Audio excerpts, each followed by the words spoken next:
الحمدللہ وحدہ والصلاة والسلام علی من لا نبی بعدہ اما بعد۔ برادران اور خواتین اسلام، ہم اپنی زبان کو ہمیشہ اللہ تعالیٰ کے ذکر و اذکار سے تر رکھیں۔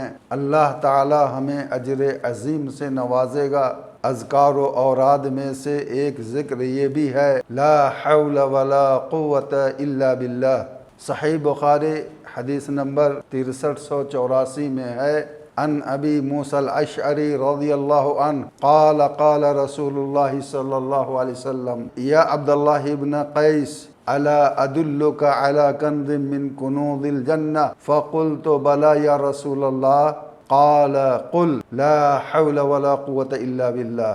حضرت ابو موسیٰ اشعری رضی اللہ عنہ سے روایت ہے، وہ بیان کرتے ہیں کہ رسول اللہ نے مجھے فرمایا، اے عبداللہ بن قیس، کیا میں تجھے جنت کے خزانوں میں سے ایک خزانہ کے بارے میں نہ بتاؤں؟ میں نے عرض کیا، کیوں نہیں اے اللہ کے رسول؟ آپ نے فرمایا، کہو لا حول ولا قوت الا باللہ۔ اس ذکر کا معنی یہ ہے کہ اے اللہ، مجھ میں برائی سے بچنے اور نیک کام کرنے کی طاقت و قوت نہیں ہے مگر تیری توفیق سے۔ یعنی جب تک انسان کو اللہ کی توفیق میسر نہ ہوگی، وہ برائی سے نہیں بچ سکتا اور نہ ہی نیک کام کر سکتا ہے۔ علامہ البانی رحمہ اللہ کی کتاب الصحیحہ کی حدیث نمبر 1528 میں ہے، حضرت قیس بن سعد کی روایت ہے،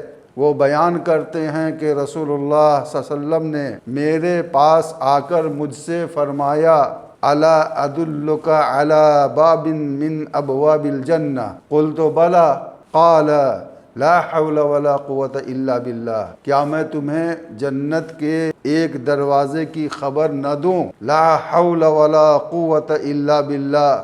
میں نے عرض کیا، ضرور، کیوں نہیں؟ آپ نے فرمایا، وہ کلمہ یہ ہے، لا حول ولا قوت الا باللہ۔ معلوم ہوا کہ ہم مسلمانوں کو دخول جنت کے لیے جنت کا دروازہ چاہیے یا جنت کا خزانہ چاہیے، تو اس کلمہ کو کثرت سے پڑھا کریں، لا حول ولا قوت الا باللہ۔